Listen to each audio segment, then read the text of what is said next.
Welcome to the Metta Hour with Sharon Salzberg, where Buddhist wisdom meets everyday life. This podcast is brought to you by the Be Here Now Network and features interviews with the top leaders, teachers, and thinkers of the mindfulness movement and beyond. For more information, visit BeHereNowNetwork.com/Sharon. Hi, I'm Sharon Salzberg, and I'm speaking today with Sona Dimidjian, PhD. Sona is the director of the Renee Crown Wellness Institute and professor in the Department of Psychology and Neuroscience at the University of Colorado Boulder. Her research focuses on cultivating mental health and well-being among women, children, and families by engaging people's capacities for learning to care for themselves and their communities. She develops and studies programs and practices in education and healthcare settings, with an emphasis on navigating key developmental transitions, such as the perinatal period, early childhood, and adolescence. Current projects in Sona's lab focus on preventing depression and supporting well-being among new and expectant mothers, promoting healthy body image and leadership among young women, and enhancing mindfulness and compassion among youth, families, and educators. In 2019, Sona co-authored Expecting Mindfully, Nourish Your Emotional Well-Being and Prevent Depression During Pregnancy and Postpartum, to which I contributed. Welcome to the Metta Hour, Sona. Thank you so much, Sharon. It's really an honor to be here with you. It's really delightful to talk to. So congratulations on your new book. Thank you. And I thought it would be nice to just begin our conversation with a little bit of your story, how you came to practice, how you came to your path. Yeah, it's an interesting question. I was thinking actually as you were reading that introduction about the importance of transitions in people's lives. And I think my first experience of meditation was high school. And actually, in part for my dad, who had a long time meditation practice himself.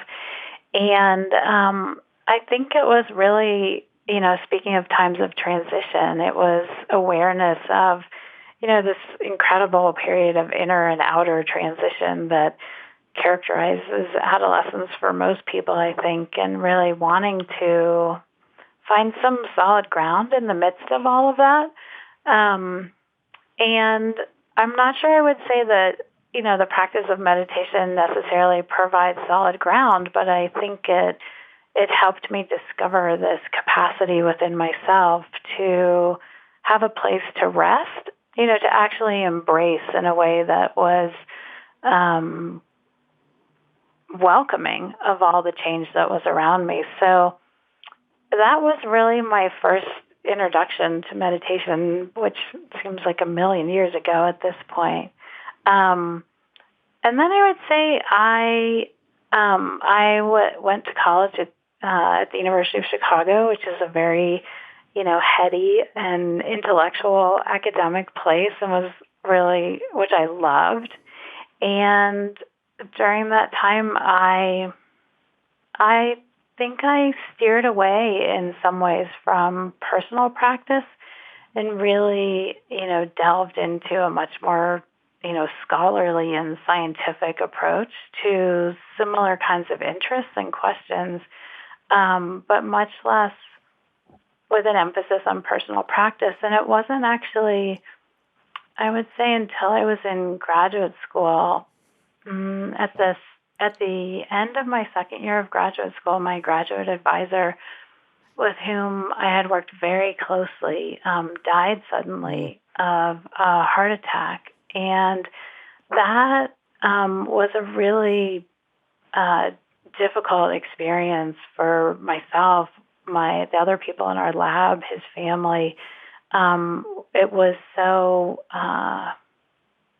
just there was so much shock and grief that followed that. And I think at that time, there was something that pulled me back to those early experiences of meditation, and some kind of knowingness that had been planted, much earlier in life. And I renewed a daily practice at that point with much more focus and clarity, I would say, and also, was as a clinical psychology PhD student, really seeking a way to integrate that personal practice of mindfulness with the scholarly and empirical academic work that I was doing. So I would say, in some sense, that was a really formative period for the research and clinical practice that I've done, since that time, which is it is 20 years ago this year that my advisor passed away. Well, that is extremely intense, and it's interesting that you had something to reach for, that was somewhat in your past, but was still, in many ways, still present. Yeah, I do. I think that, the practice of meditation is one that I think people often turn to in times of struggle or suffering. And it's your reflection about having something to turn to during difficult times, I would say has actually it's been a guiding force for me in the research that I do, because it really has been oriented to in what ways can we help provide opportunities for people to learn when things, may be going relatively well, that will help them build knowledge and skill that is then there and available to them when times are more challenging. And I think that is it's a really critical perspective. And I think it's a way in which, the clinical science and meditation practice have really converged in some really interesting and productive ways. So in your new book, which came out earlier in 2019, Expecting Mindfully Nourish Your Emotional Well-Being and Prevent Depression During Pregnancy and Postpartum, was the population it was intended for people who might be seen as susceptible to depression, or people who were actively depressed during their pregnancy and postpartum? It's a great question. So that book it comes out of research that we've done that has really focused on this question of, for women who have had some personal experience with depression, and this can be at any point in their life. So it doesn't necessarily have to have been, previous pregnancy or in early parenting, are at increased risk of struggling with depression during the perinatal period. So we were really interested in asking, this kind of same question that grows out of your reflection, which is, if you know that by virtue of having been depressed in the past, that you carry an increased risk of having a relapse of depression during pregnancy and postpartum, what is it that one can do to help protect oneself from depression coming back during this life cycle phase? And that really, that's been the guiding question and is really the focus of that book. Women who have some vulnerability to depression, to responding to stressors, or even to times of uncertainty, with challenges with mood or with anxiety. No, it's such an important topic, and it's one that's still surrounded by a fair amount of stigma and misunderstanding. Do you think that it's getting, like postpartum depression, is getting significantly more prevalent, or do you think it's just kind of the same? There are more and more people who are willing to speak out and speak up, I think, about their experience of depression, the experience of mental health struggles in general, and there is still a tremendous amount of stigma that people experience in general, and I think in particular during this life cycle phase. I think we still, carry as a culture this idea that pregnancy and becoming a parent are, quote, should be the happiest times in a woman's life. And that is informed by, just decades of really stereotypes more so than science about what are the normative experiences of women in general, as well as women who may be more vulnerable to depression during these times. So while I think there's increased attention, and there are a number of individuals as well as advocacy groups like Postpartum Support International that have worked for years to really combat stigma associated with depression during pregnancy and early parenting. I still think there's a lot more work that needs to be done, and that is both the inner work of embracing and really allowing space for one's own challenges and vulnerability. And it's the outer work of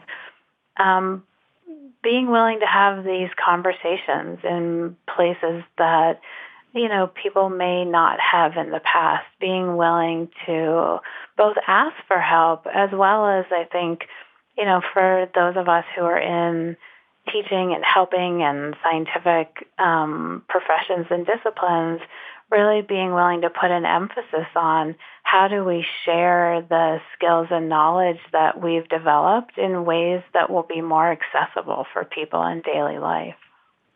Well, it certainly seems that there may be specific needs in that community of moms or moms-to-be that are perhaps not being met in the more general offerings of meditation and mindfulness these days in our culture, even as mindfulness gets more and more widespread.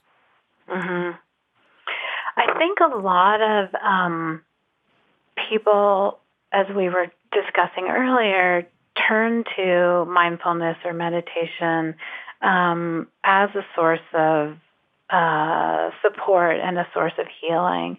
And while that can be the case for many people, I do think that there are ways in which a specific focus on what is the nature of mind, really, for people who are vulnerable to depression, that specificity has value, and it has power in people's lives.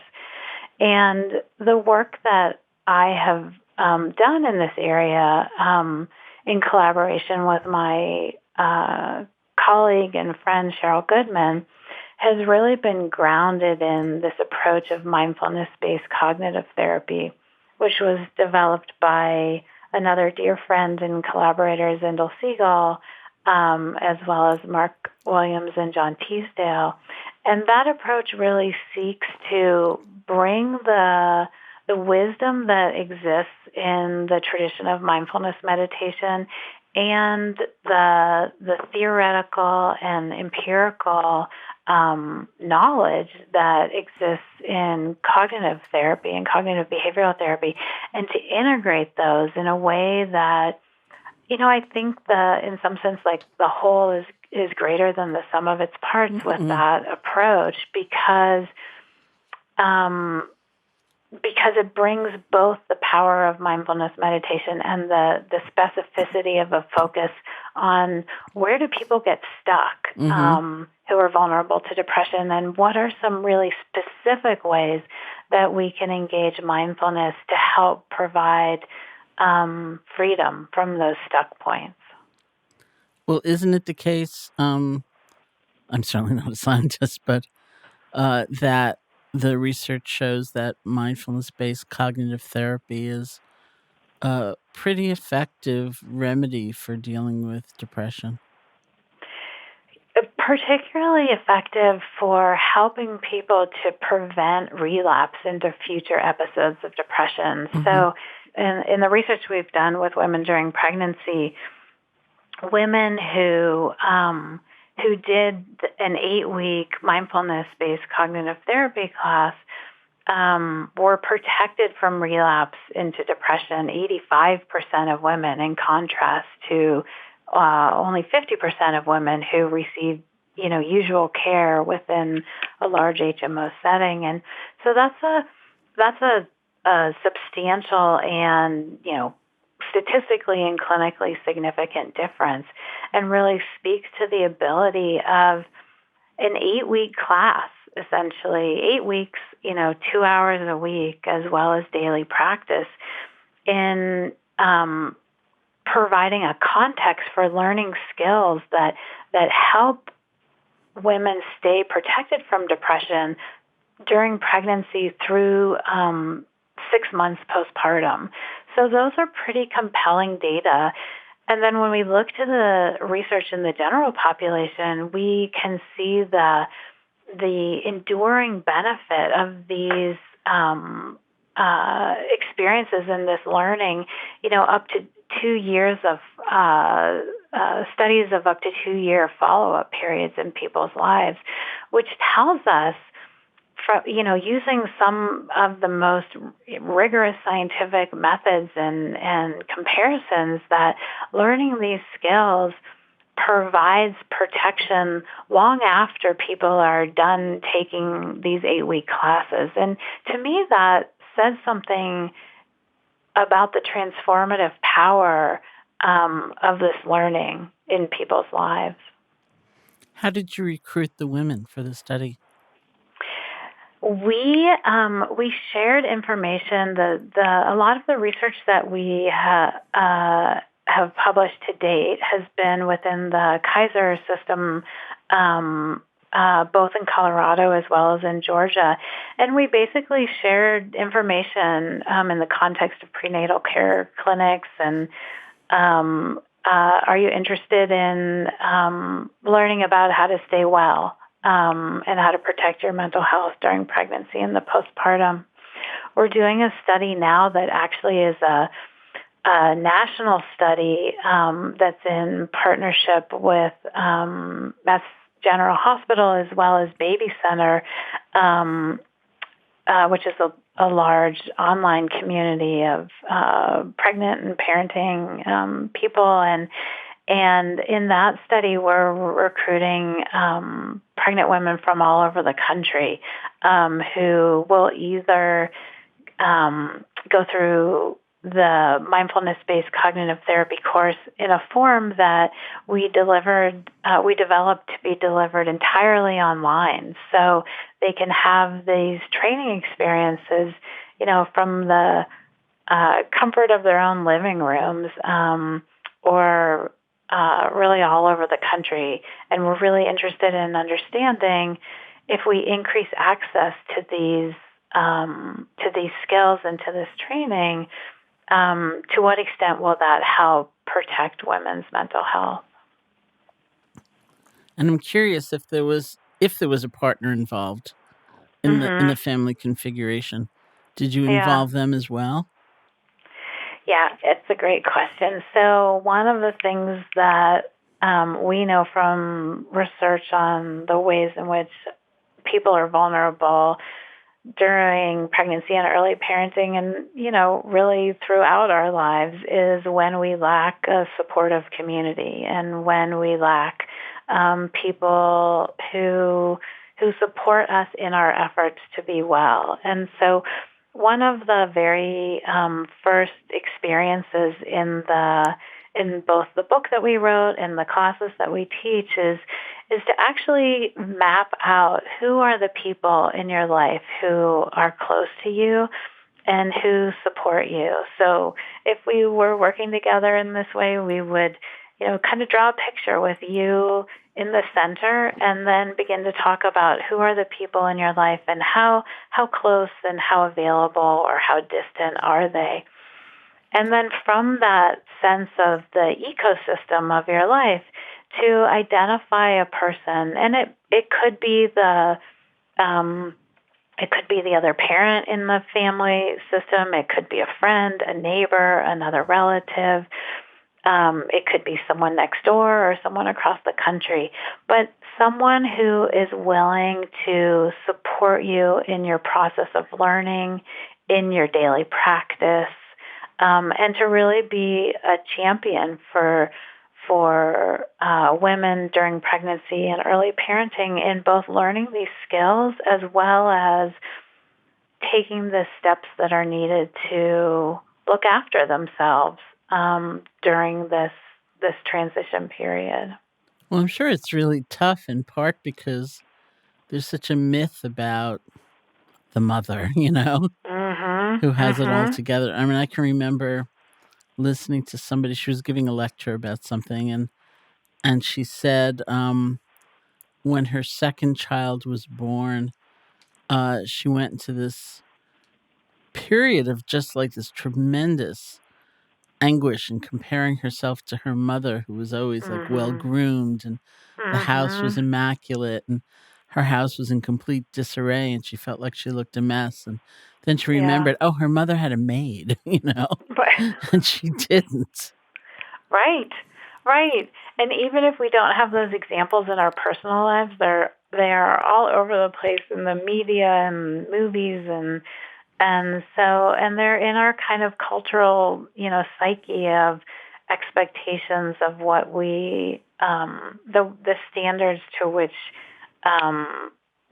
mothers hold themselves. And so one of the activities that we guide in the class and in the book is actually to articulate, to look closely at what are some of these myths around motherhood.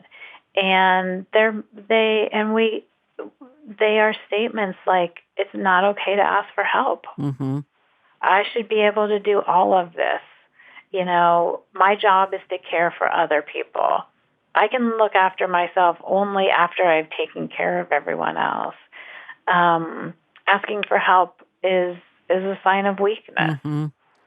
And so one of the goals of this program is actually to develop this skill that, as researchers and psychologists, we often describe as the skill of decentering, which is this capacity that is such a core part of mindfulness meditation. It is this capacity to notice thoughts as they arise without getting hijacked by them, without getting sucked into them, without getting pulled off center by them. And so to notice thoughts as they arise in a space of wider awareness. And so for women during pregnancy, or for people in early parenting, it's often these sorts of, as you said, myths that are about whether or not it's okay to rely on other people. And so to begin to notice those as just that, as thoughts that arise, and ones that we can become curious about rather than automatically reacting to. So noticing in a moment of feeling overwhelmed, this thought, there's something wrong with me. Mm-hmm. Everyone else has it together. Everyone else can handle this. There's something wrong with me that I am overwhelmed in this moment. And to notice that as a thought in a greater field of awareness, and to get curious about that. Well, rather than having that thought have the capacity or the power to really knock you off center. One of the things you talk about in the book is the process of connection and mothers connecting with the baby, and how the states of disconnect that often accompany depression can affect a mother's ability to bond with her child. And I can remember when we were working on the meditations together, that would Mm-hmm.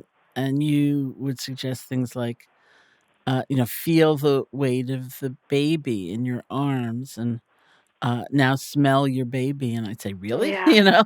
You sure? Like, but we went with it.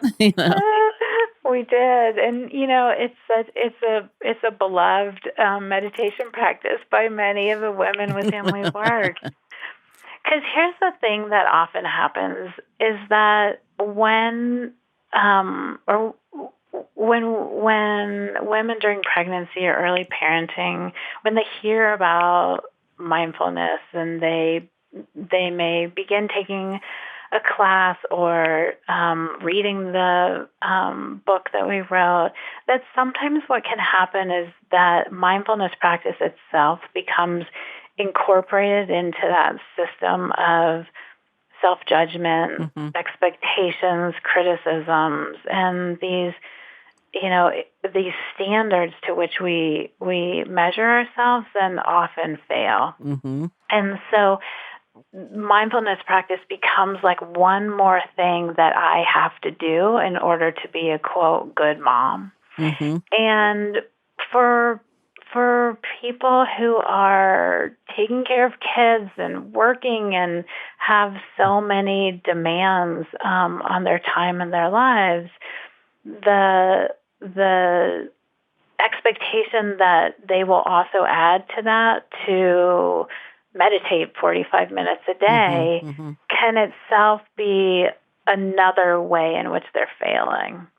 So what I think women really love about that practice of mindfully holding your baby, mindfully walking with your baby is this invitation to bring these skills of awareness and curiosity and non-judgment into these everyday moments that themselves provide an opportunity to practice without having to add,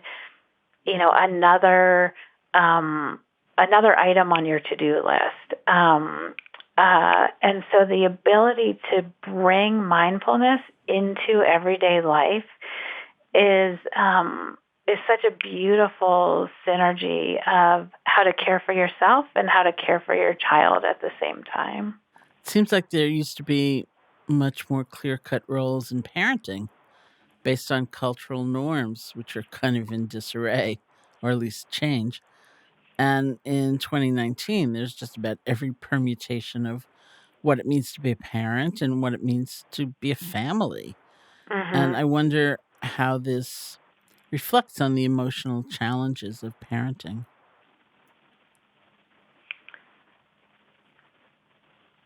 Yeah, I think it's a great question. I think that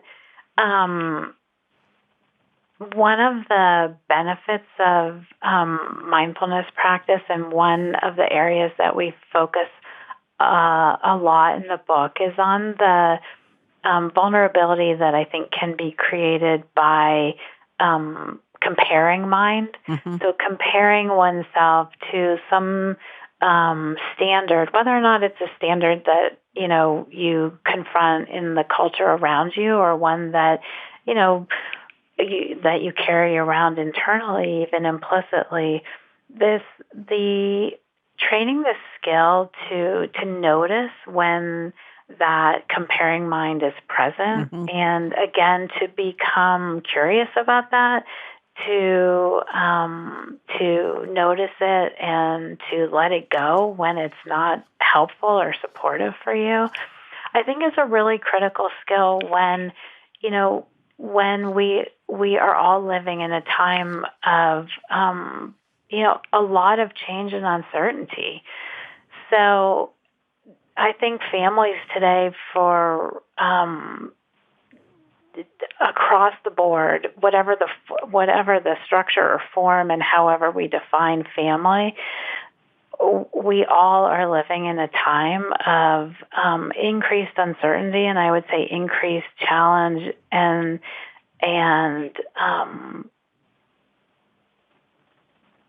decreased support, really, that's available.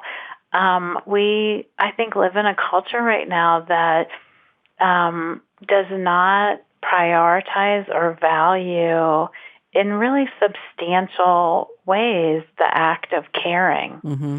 And so whether or not your family is a family of, caring for a baby or young children, or a family of caring for a loved one with whom you're connected in whatever form, caring for parents or relatives, caring for your extended community or neighborhood, that those acts of caring, I think,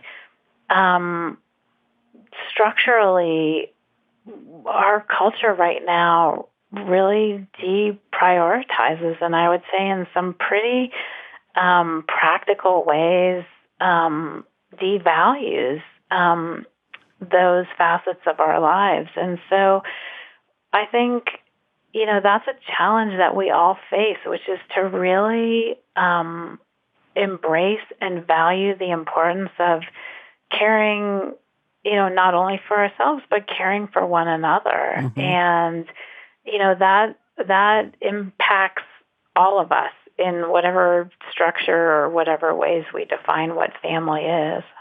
Well, one of the really beautiful things about so many different forms of what we call families or recognize as families is that all those sort of like little secret things are out in the open, Like people just say, oh, right, that's part of life, that a family can look like this or a family can look like that. And I'm curious as to whether, because I'm close to several families where the family was created through adoption, if there's been research that either you've done or that you know about that kind of family coming together.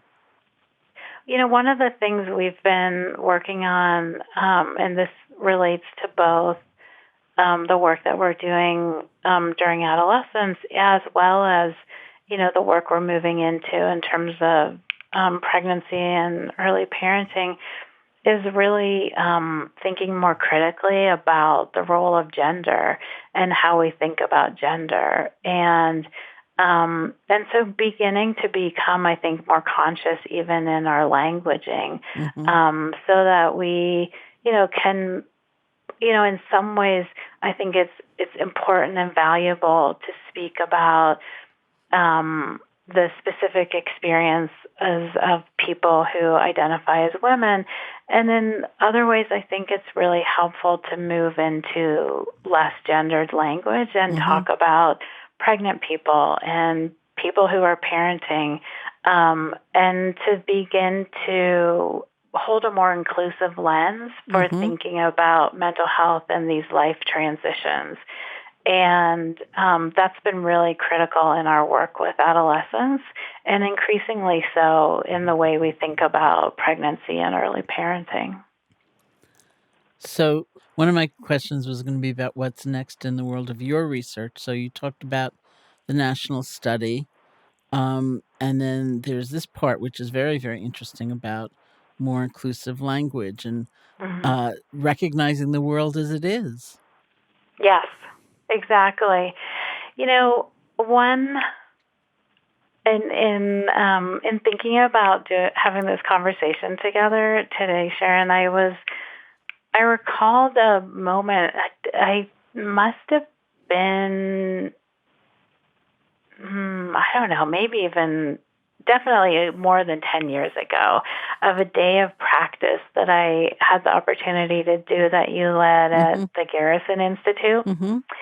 And maybe even 15 years ago at this point. And it was, you guided a loving kindness practice, a sitting practice, and then you invited all of us to go out and to do a loving kindness walking practice.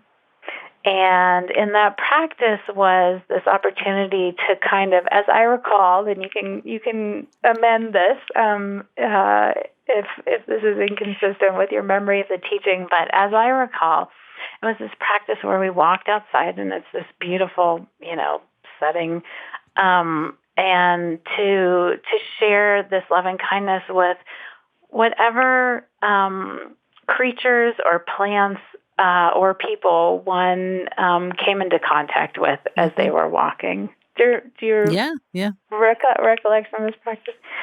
So this was a time when I think I was actually transitioning from being a graduate student at the University of Washington to moving and taking this as a first faculty position at the University of Colorado Boulder here.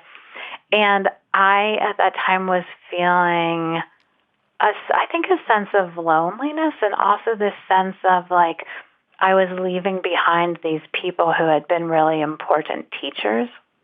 And this sense of moving into this phase of life when I was intended to become the teacher, as opposed to having all these teachers and mentors on whom I had relied.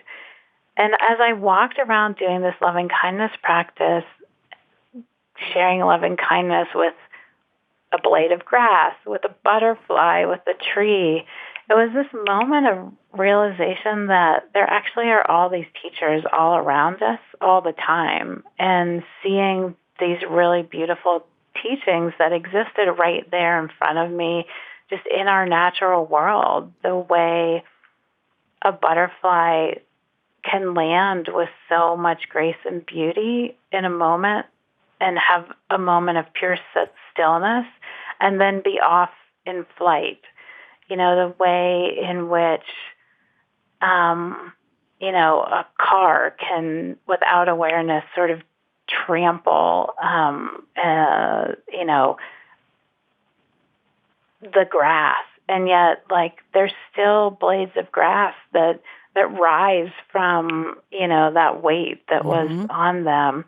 And so really, in that experience, realizing that there are teachers and there is expertise and wisdom all around us. Now, I share that with you because that experience was a really eye-opening for me, and I think established an important foundation in a kind of humility about what is a teacher, or who is a teacher, and who is a student, and where teaching resides in our world. So one of the aspects of the work that I and my colleagues are doing right now that is so exciting and really enlivening and gives me so much hope and optimism in the world in general right now is through the Crown Institute that has really emphasizing in our work the importance of participatory approaches to research.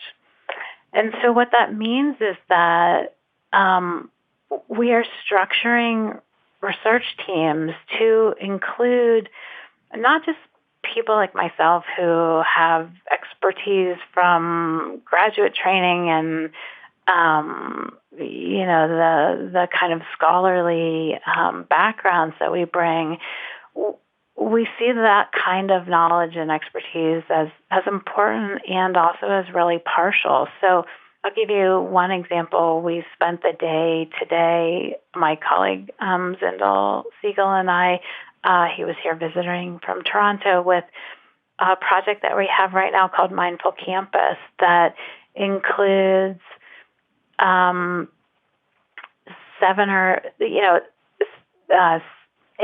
undergraduate students, that includes a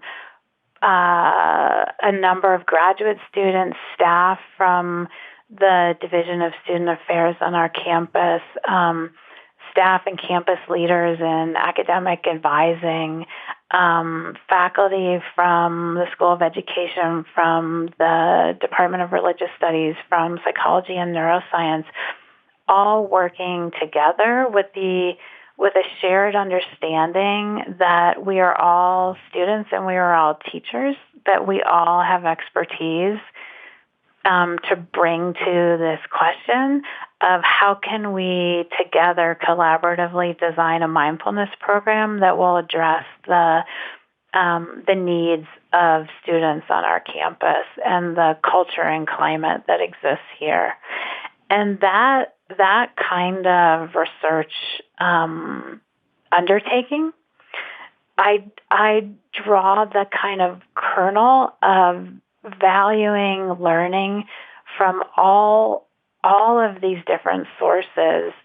The seed of that actually goes back to some of those early meditation practices and that early mindful and loving kindness walking practice of recognizing, seeing the wisdom that is around each of us and finding ways to open our eyes to that and to create a platform for people to be active partners in this work of developing and studying new and transformative ways of bringing these practices into people's lives.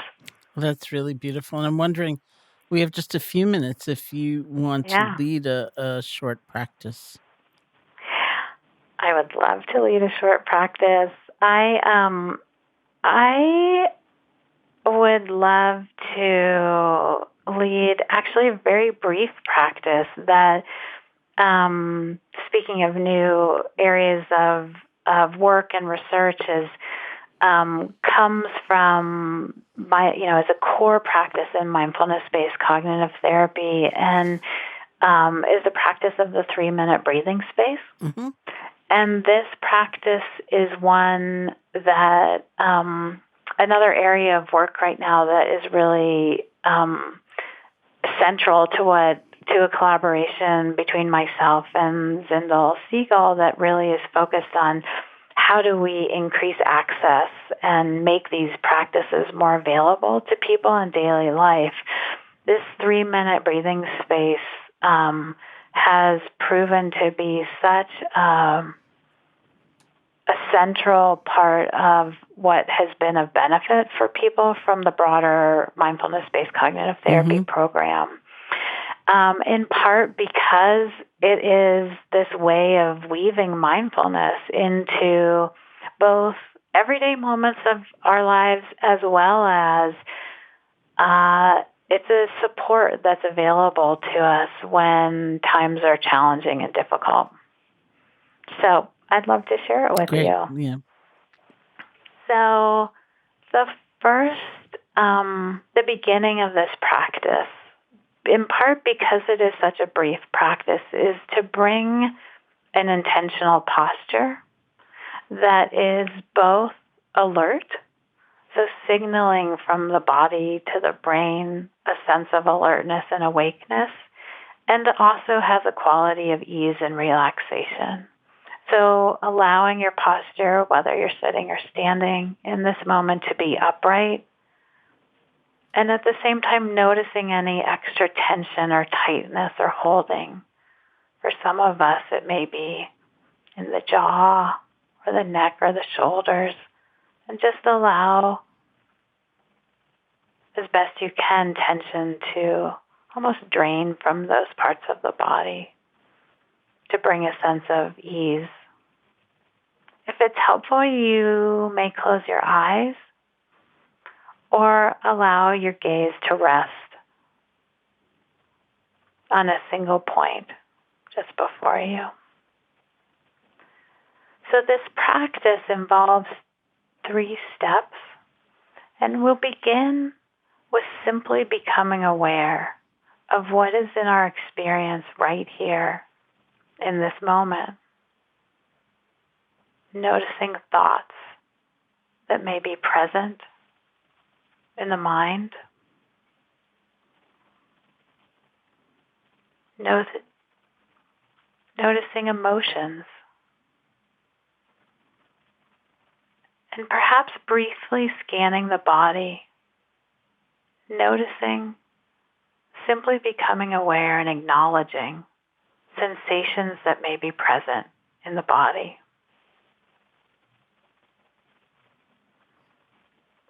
Allowing and acknowledging whatever is in your field of awareness right now, pleasant or unpleasant, simply opening and asking, what is my experience right now?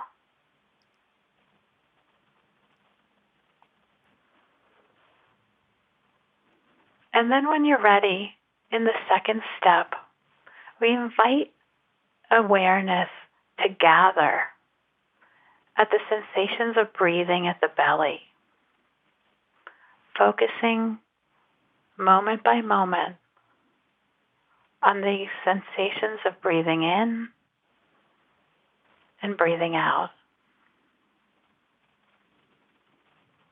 As best you can, bringing your awareness again and again to the pattern of movement at the belly, allowing the breath to be an anchor for your awareness.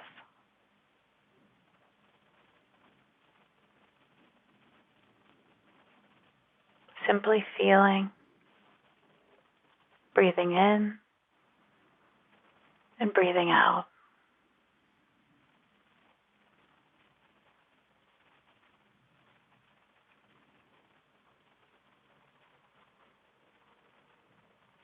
And now in the third step, inviting awareness to expand from the belly,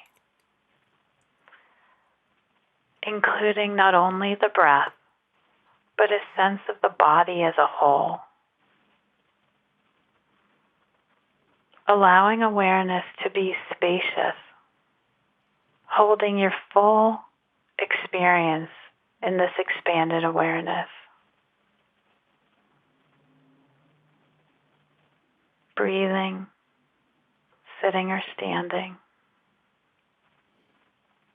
allowing awareness to be open and wide.